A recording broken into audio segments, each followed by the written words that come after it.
Hey everyone, Andrew here, and thanks for stopping by. If you're new here, please subscribe. We appreciate that. Give us your comments down below on what you think of the video, and also like the video. So today we're going to be making some really simple, what I call pizza goulash. Now this is actually a recipe that my mom made when I was younger, and we've customized it to make what we call pizza goulash.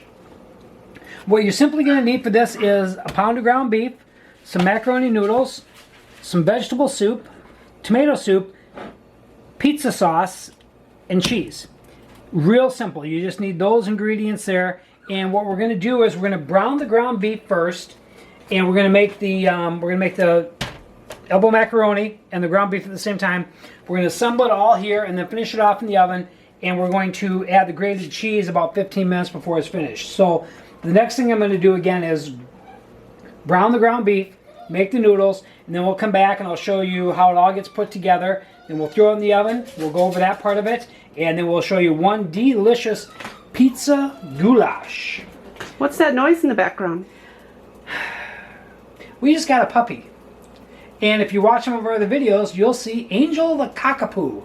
And she is a handful. So when we're making this video, she is in the other room in her kennel right now.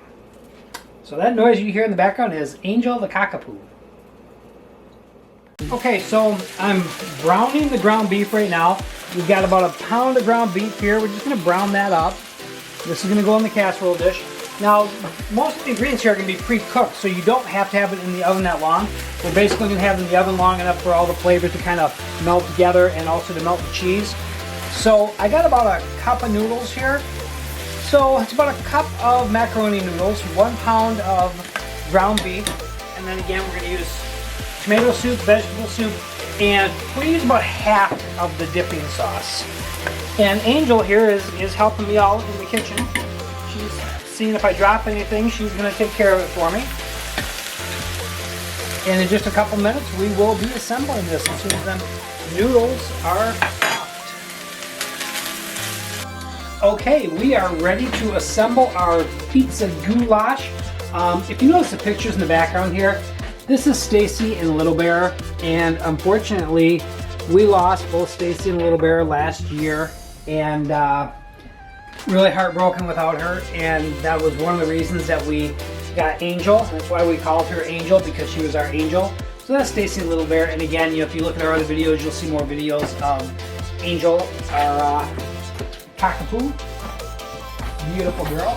So let's get back to the recipe here. What I've done so far is I've now browned ground beef, and I've got about a cup of macaroni noodles ready to go. I got the oven preheating, so I'm going to go ahead and add these to our casserole dish. Okay, I've preheated the oven to 325. I'm going to go ahead and put my macaroni noodles in there. Now I drained the macaroni noodles earlier, and I also drained the grease off the burger. Okay. Just trying to eliminate some of the bad calories from the greasy part of it. So we've drained both of them. And I did use a lean ground beef, so there wasn't a lot of stuff to drain off there. Then what we're going to do is we're going to kind of mix these up together. We're going to add 1 can of tomato soup. Okay. Came out good, no problem. And then we're going to add a can of vegetable soup. It's kind of funny, when my mom made this when we were kids, it was called alphabet soup. So I was looking everywhere for alphabet soup, and I could not find any alphabet soup. And I finally realized that they changed the name to vegetable soup. But they used to call it alphabet soup because there literally is little macaroni size letters in here.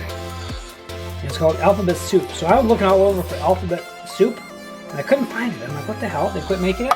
But what happened was they now call it vegetable soup. Okay.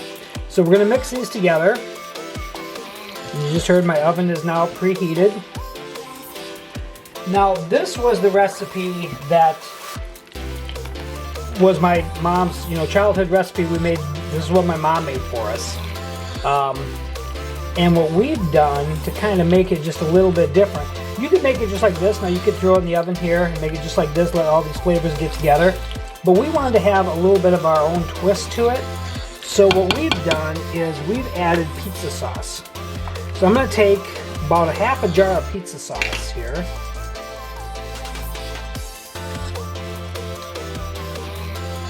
That's about a half a jar. A half a jar of pizza sauce. And this is how we make it, what we call pizza goulash. I think this is a real family-friendly recipe. Everyone in the family is going to like this. So what I'm going to do now is I'm going to put this in the oven for about a half hour. And then what I'm going to do is I'm going to throw some cheese on the top of it. Now if you want to really have it pizza-like, you're going to want to add some mozzarella cheese to the top of it. I'm just going to throw some cheddar cheese on the top of it today. You're not going to put ghost pepper cheese? I'm going to skip the ghost pepper cheese. I'm going to throw a little bit more of this on the top. I'll just do that. Do you want to give a little backstory why we keep saying ghost pepper cheese? Because I bought some ghost pepper cheese, not even realizing the second time that what I bought was ghost pepper cheese. And it's pepper jack cheese, but with ghost pepper. And it's hot. Very, very hot. It's good. It's got a great flavor to it, but it's very, very hot. So what we're going to do now, again, we've just got this in our casserole dish. We've got the oven preheated at 325. And I'm going to throw that in there for about a half hour. I'm going to let that cook for a half hour. And then in a half hour, I'm going to throw some grated cheddar cheese on the top of that. Let that cheddar cheese melt on there for about 15 minutes, and we will be ready to eat. Okay, so it's been about a half hour now. You can see it's getting kind of brown around the edges, which is what we want. And now what we're going to do is we're going to add about 4 ounces of your favorite cheese. I'm using cheddar today. So we're going to add about 4 ounces of cheese on the top. Really just enough to cover the top of it. And then we're going to put it back in the oven for about 15 minutes. And then we're going to eat. That's going to be good. As I always say, don't you wish you were here? Because we're going to be enjoying some pizza goulash here shortly. So there we go. In about 15 minutes, because we're going to throw this back in the oven for about 15 minutes, just long enough really to melt that cheese. And then we're going to be enjoying some pizza goulash. Okay, so we've got our pizza goulash. We just pulled it out of the oven. Hey, quick reminder, if you're new here, please hit that subscribe button. Also, if you like the video, give us a thumbs up, like the video. Comment down below, we really appreciate that. We're going to dish this up. Again, this is our pizza goulash. All the ingredients are going to be down below. And, oh man, this looks good. So, also just to let you know, Lori wanted me to kind of kick this up a notch. So we added some pepper jack cheese to the top of it as well. So we, in addition to the cheddar cheese that I put on before, we added another maybe half a cup of pepper jack cheese just to give it a little bit more flavor. So we're going to show you what this looks like in here.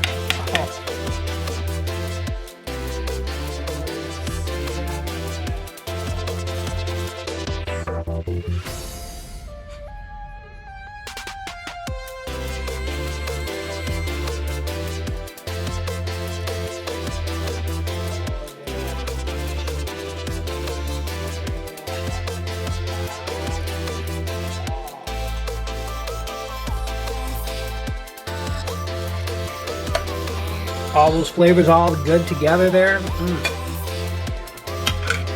Now, what would make this perfect is a piece of Texas toast, which I just happen to have right here in my air fryer. Texas toast.